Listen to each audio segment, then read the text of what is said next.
MP নির্বাচিত হওয়ার পর এবার ঢাকা দক্ষিণ সিটি থেকে মেয়র পদে নির্বাচনের ঘোষণা দিলেন ইশরাক হোসেন। আবারও লড়াই জমতে পারে সাবেক উপদেষ্টা আসিফ মাহমুদের সাথে। পুলিশের কনস্টেবল পদে বিশাল নিয়োগের ঘোষণা দিলেন স্বরাষ্ট্রমন্ত্রী সালাউদ্দিন আহমেদ। চাকরি ফেরত পাচ্ছেন 650 এসআই। 12 মার্চ সংসদ অধিবেশনের ডাক দিলেন রাষ্ট্রপতি। একই দিন চূড়ান্ত হবে স্পিকার, ডেপুটি স্পিকার। আলোচনায় রয়েছে 3 নাম। সারা দেশে একের পর এক খুলছে আওয়ামী লীগের কার্যালয়। রাজনৈতিক দলের সমঝোতা নাকি অন্য কিছু, এ নিয়ে চলছে গুঞ্জন। মির্জা ফখরুল বলছেন করা হবে আইনিভাবে মোকাবেলা। আওয়ামী লীগ ইস্যুতে হাসনাত আব্দুল্লাহকে উদ্দেশ্য করে নাসিরউদ্দিন পাটোয়ারির স্ট্যাটাস দিলেন সংস্কার এবং বিচার হওয়া নিয়ে বার্তা। ত্রয়োদশ জাতীয় সংসদ নির্বাচনে বিজয়ের পর মুক্তিযুদ্ধ বিষয়ক মন্ত্রণালয়ের প্রতিমন্ত্রী হিসেবে দায়িত্ব পেয়েছেন সাবেক মেয়র ও বিএনপি নেতা সাদেক হোসেন খোকার জ্যেষ্ঠ পুত্র ইশরাক হোসেন। প্রতিমন্ত্রী ইশরাক এবার ঢাকা দক্ষিণ সিটি কর্পোরেশন নির্বাচনে মেয়র পদে অংশ নেওয়ার ঘোষণা দিয়েছেন। সোমবার এক ফেসবুক পোস্টে এ ঘোষণা দেন তিনি। ঢাকা 6 আসনের সংসদ সদস্য ও প্রতিমন্ত্রী ইশরাক হোসেন সংক্ষিপ্ত ফেসবুক পোস্টে লিখেছেন, ঢাকা দক্ষিণ থেকে সিটি নির্বাচন করব ইনশাল্লাহ। এর আগে ত্রয়োদশ জাতীয় সংসদ নির্বাচনে ঢাকা 6 আসন থেকে জয়ী হন বিএনপি প্রার্থী ইশরাক হোসেন। পরে তাকে মুক্তিযুদ্ধ প্রতিমন্ত্রী করা হয়। নির্বাচিত হয়ে তার নির্বাচনী এলাকার সার্বিক উন্নয়নে তাৎক্ষণিক ও অগ্রাধিকার ভিত্তিক কর্মপরিকল্পনা ঘোষণা করেছেন ইশরাক হোসেন। এদিকে 2022 সালের এক আদেশ অনুযায়ী ঢাকা সহ দেশের 4টি সিটি কর্পোরেশনের মেয়র পদটি মন্ত্রী পদমর্যাদার সমান।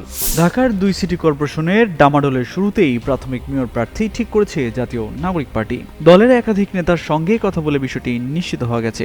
এনসিপি নেতারা জানান, ডিএনসিসির মেয়র প্রার্থী হিসেবে জ্যেষ্ঠ যুগ্ম আহ্বায়ক আরিফুল ইসলাম আদিবকে প্রাথমিকভাবে বাছাই করেছে। আদিব সদ্যসমাপ্ত সংসদ নির্বাচনে 11 দলীয় জোট থেকে ঢাকা 18 আসনের প্রার্থী ছিলেন। বিএনপির প্রার্থীর কাছে পরাজিত হলেও 1,11,297 ভোট পান তিনি। অন্যদিকে 24 জুলাই গণঅভ্যুত্থানের সমসারীর যোদ্ধা আসিফ মাহমুদ সজীব ভূঁইয়াকে ঢাকা দক্ষিণ সিটি কর্পোরেশনের নির্বাচনের মেয়র প্রার্থী করতে প্রাথমিক সিদ্ধান্ত নিয়েছে এনসিপি। আসিফ মাহমুদ 24 অভ্যুত্থান পরবর্তী অন্তর্বর্তী সরকারের উপদেষ্টা ছিলেন। সংসদ নির্বাচনের প্রাক্কালে উপদেষ্টা পদ ছাড়েন। নির্বাচনকালীন এনসিপির মুখপাত্র হিসেবে দায়িত্ব পালন করছেন। তাছাড়া ঢাকা 8 আসন থেকে সংসদ নির্বাচনে পরাজিত প্রার্থী নাসিরউদ্দিন পাটোয়ারির নাম আলোচনায় রয়েছে। এনসিপির একজন কেন্দ্রীয় নেতা জানিয়েছেন, রমজানের পর সিটি কর্পোরেশন নির্বাচন হবে, তা ধরে নিয়ে নিজেদের প্রার্থীতা ঠিক করছে এনসিপি। এই নির্বাচনেও জামায়াত নেতৃত্বাধীন 11 দলীয় জোটের সঙ্গে সমঝোতা করে অংশ নেবেন তারা। সেই আলোকে প্রার্থীতা ঠিক করছেন। কাউন্সিলর প্রার্থী ঠিক করে সেই তালিকা নিয়ে জামায়াতের সঙ্গে সমঝোতার বৈঠকে বসবে দলটি। নতুন সরকারের মন্ত্রিসভা গঠনের প্রথম সপ্তাহেই পুলিশে বিশাল নিয়োগের সুখবর দিলেন স্বরাষ্ট্রমন্ত্রী সালাউদ্দিন আহমেদ। তিনি বলেছেন, খুব দ্রুত পুলিশে 2701 জন কনস্টেবল জরুরি ভিত্তিতে নিয়োগের নির্দেশ দেওয়া হয়েছে। এটা দ্রুত বাস্তবায়ন শুরু হবে। সোমবার সচিবালয়ে মন্ত্রণালয়ের সভাকক্ষে বিভিন্ন দপ্তরের প্রধানদের সঙ্গে মতবিনিময় সভা শেষে একথা বলেন তিনি। মন্ত্রী বলেন, আমাদের প্রধান উদ্দেশ্য জনপ্রত্যাশা অনুযায়ী আইন শৃঙ্খলা বাহিনীকে পরিচালনা করা। জানান, বিগত ফ্যাসিবাদী সরকারের সময় যেসব আগ্নেয়াস্ত্রের লাইসেন্স দেওয়া হয়েছে সেগুলো আমরা আবারও ভেরিফাই করব।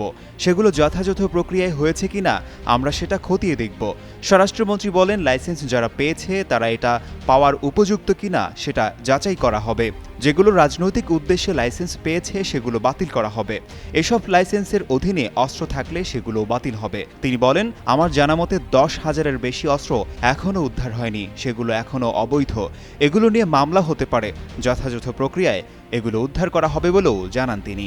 দলীয় নিয়োগের অভিযোগ এনে 2006 সালে চূড়ান্ত নিয়োগ বাতিল হওয়া পুলিশের প্রায় 650 জন এসআই ও সার্জেন্ট চাকরি ফেরত পাবেন বলে জানিয়েছেন স্বরাষ্ট্রমন্ত্রী সালাউদ্দিন আহমেদ। সোমবার দুপুরে সচিবালয়ে স্বরাষ্ট্র মন্ত্রণালয়ে আইনশৃঙ্খলা রক্ষাকারী বাহিনীর প্রধানদের সঙ্গে বৈঠক শেষে সাংবাদিকদের এক প্রশ্নের জবাবে তিনি একথা জানান। নিয়োগ বাতিল হওয়া পুলিশ কর্মকর্তাদের বিষয়ে স্বরাষ্ট্রমন্ত্রী বলেন, তাদের ফাইল প্রধান উপদেষ্টার দপ্তরে পেন্ডিং ছিল, তারা ন্যায় বিচার পাবে উল্লেখ করে মন্ত্রী বলেন, আদালতের রায় অনুসারে তাদের চাকরি ফেরত পাওয়ার বিষয়টি স্বরাষ্ট্র মন্ত্রণালয় থেকে প্রধান উপদেষ্টার দপ্তরে জানানো হয়েছিল। তবে কি কারণে সেটি অনুমোদন হয়নি তা জানা নেই। তিনি আরও জানান, বর্তমানে পুলিশের 2701 জন কনস্টেবল পদ খালি রয়েছে। এসব পদে জরুরি ভিত্তিতে নিয়োগ দেওয়ার কথা বলা হয়েছে। অন্যদিকে পুলিশের কাজে হস্তক্ষেপ বিষয়ে সতর্ক করে সালাউদ্দিন আহমেদ বলেন, কেউ পুলিশের কাজে অবৈধভাবে হস্তক্ষেপ করতে পারবে না। যদি কেউ বাধা বা হস্তক্ষেপ করে তাহলে সঙ্গে সঙ্গে ব্যবস্থা নেওয়া হবে।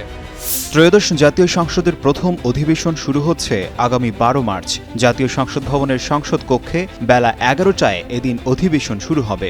সোমবার জাতীয় সংসদ সচিবালয়ের গণসংযোগ অধিশাখা থেকে পাঠানো এক সংবাদ বিজ্ঞপ্তিতে এ তথ্য জানানো হয়েছে। বিজ্ঞপ্তিতে জানানো হয়, গণপ্রজাতন্ত্রী বাংলাদেশের রাষ্ট্রপতি মোহাম্মদ শাহাবুদ্দিন 12 মার্চ রোজ বৃহস্পতিবার বেলা 11টায় ত্রয়োদশ জাতীয় সংসদের প্রথম অধিবেশন আহ্বান করেছেন। রাষ্ট্রপতি সংবিধানের 72 অনুচ্ছেদের এক দফায় প্রদত্ত ক্ষমতা বলে এই অধিবেশন আহ্বান করেছেন। প্রথা রয়েছে, নতুন সংসদের প্রথম অধিবেশনে রাষ্ট্রপতি সরকারের বিভিন্ন উন্নয়ন কর্মকাণ্ড ও আগামীর পরিকল্পনা তুলে ধরে ভাষণ দেন। এরপর রাষ্ট্রপতির ভাষণের ওপর আনীত ধন্যবাদ প্রস্তাবের ওপর সাধারণ আলোচনা অনুষ্ঠিত হয়। এদিকে ত্রয়োদশ জাতীয় সংসদ নির্বাচনে জয়ী 297 জন সংসদ সদস্য শপথ গ্রহণ ও অন্যান্য আনুষ্ঠানিকতা সম্পন্ন করেছেন। এখন 12 মার্চ স্পিকার ও ডেপুটি স্পিকার নির্বাচনের মধ্য দিয়ে আনুষ্ঠানিক যাত্রা শুরু হবে ত্রয়োদশ জাতীয় সংসদের। ত্রয়োদশ জাতীয় নির্বাচনে নিরঙ্কুশ জয়ের পর গত 17 ফেব্রুয়ারি দলীয় চেয়ারম্যান তারেক রহমানের নেতৃত্বে সরকার গঠন করেছে বিএনপি। প্রধানমন্ত্রী তারেক রহমানের নেতৃত্বে গঠিত মন্ত্রিসভায় স্থান পেয়েছেন 25 জন মন্ত্রী এবং 24 জন প্রতিমন্ত্রী। এছাড়া উপদেষ্টা পদে নিয়োগ দেওয়া হয়েছে বিএনপির সঙ্গে সংশ্লিষ্ট 10 জনকে। এখন স্পিকার, ডেপুটি স্পিকার ও চিফ হুইপ কে হচ্ছেন তা নিয়ে চলছে জোর আলোচনা। স্পিকার পদের জন্য বিএনপির স্থায়ী কমিটির সদস্য ডক্টর আব্দুল মঈন খানের নাম সবচেয়ে বেশি আলোচিত হচ্ছে। ক্লিন ইমেজের নেতা হিসেবে তাকে স্পিকার নির্বাচিত করার সম্ভাবনা সবচেয়ে বেশি বলে ধারণা করা হচ্ছে। নরসিংদী 2 আসন থেকে তিনি মোট 5 বার সংসদ সদস্য নির্বাচিত হয়েছেন। এরপর আলোচনায় রয়েছে দলটির ভাইস চেয়ারম্যান ও বাংলাদেশ সুপ্রিম কোর্টের সিনিয়র আইনজীবী অ্যাডভোকেট জয়নুল আবেদিনের নাম। সুপ্রিম কোর্ট আইনজীবী সমিতির সাবেক সভাপতি জয়নুল আবেদিন এবার বরিশাল 3 আসন থেকে সংসদ সদস্য নির্বাচিত হয়েছেন। এছাড়া আলোচনায় রয়েছে সাবেক শিক্ষামন্ত্রী ডক্টর এম ওসমান ফারুকের নামও। জানা গেছে এই 3 জনের মধ্য থেকে একজনকে স্পিকার নির্বাচিত করার সম্ভাবনাই বেশি।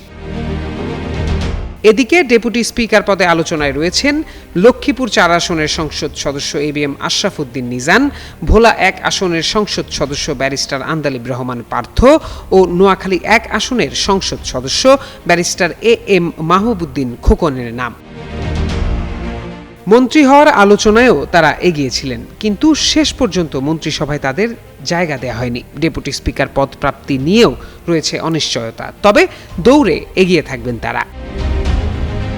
এছাড়া সংসদের সরকার দলীয় চিফ হুইপ পদে নোয়াখালী 2 আসনের সংসদ সদস্য জয়নুল আবদিন ফারুক ও নোয়াখালী 3 আসনের সংসদ সদস্য বরকত উল্লাহ বুলুর নাম শোনা যাচ্ছে। বিএনপি সূত্র বলছে, দলের ভেতরে ও বাইরে আলোচনায় স্পিকার পদে ডক্টর আব্দুল মঈন খানের নাম বেশি গুরুত্ব পাচ্ছে। কারণ বিএনপির স্থায়ী কমিটির অধিকাংশ সদস্যকে মন্ত্রিসভার পাশাপাশি সরকারের গুরুত্বপূর্ণ পদে নিয়োগ দেওয়া হলেও ডক্টর খান এখনও সরকারের বাইরে। ত্রয়োদশ সংসদ নির্বাচনে তিনি 5মবারের মতো সংসদ সদস্য নির্বাচিত হয়েছেন। ফলে প্রবীণ এ নেতাকে কোথায় অন্তর্ভুক্ত করা হয় তা নিয়ে ব্যাপক কৌতূহল তৈরি হয়েছে। প্রত্যয় দাস, যুগান্তর নিউজ। 12 ফেব্রুয়ারি নির্বাচনের পর থেকেই দেশের বিভিন্ন জায়গায় আওয়ামী লীগের নেতাকর্মীরা দলীয় কার্যালয় পুনরায় দখলে নিতে চেষ্টা করছে। অনেক জেলায় কার্যালয়ে ছবি টাঙানো ও পতাকা উত্তোলন করেছে দলটির নেতাকর্মীরা। প্রশ্ন উঠেছে, দলের নির্দেশে নাকি ব্যক্তিগত উদ্যোগে তারা এ ধরনের তৎপরতা চালাচ্ছেন, নাকি এর পেছনে কোনো রাজনৈতিক দলের সমঝোতা আছে। কার্যক্রম নিষিদ্ধ দলটির যুগ্ম সাধারণ সম্পাদক আফম বাহাউদ্দিন নাসিম বলেছেন, দলের কার্যালয় নিষিদ্ধ বা বাজেয়াপ্ত করা হয়নি বলে দলের নেতাকর্মী ও সমর্থকদের সেখানে যেতে বাধা নেই বলে তারা মনে করেন। তিনি বলেন, এখানে নির্দেশনা বা সমঝোতার কিছু নেই। কর্মী সমর্থকরা দলীয় কার্যালয়ে যাবে, এটাই স্বাভাবিক। বাহাউদ্দিন নাসিম বলেন, তারা আশা করছেন এসব বিপত্তি কেটে যাবে এবং সরকার শিগগিরই আওয়ামী লীগের কার্যক্রমের নিষেধাজ্ঞা প্রত্যাহার করে নেবে। তবে অভিযোগ রয়েছে, কোনো জায়গায় বিএনপি ও জামায়াতের নেতাদের আশ্বাসে কার্যালয় খুলেছে আওয়ামী লীগ। কোথাও আবার আশ্বাস দেওয়ার পরও দলীয় প্রতিপক্ষ গ্রুপের হামলা ও ভাঙচুরের ঘটনাও ঘটেছে।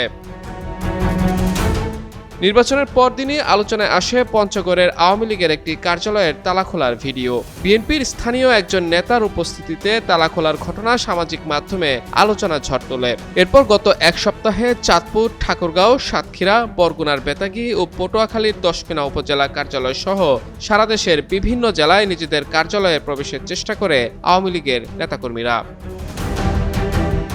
এদিকে রাজনৈতিক বিশ্লেষকরা বলছেন, স্থানীয় বিএনপি কিংবা জামায়াত নেতাদের সহযোগিতা বা আশ্বাসে দলীয় কার্যালয়ে প্রবেশের চেষ্টা করছে কার্যক্রম নিষিদ্ধ দলটির নেতাকর্মীরা।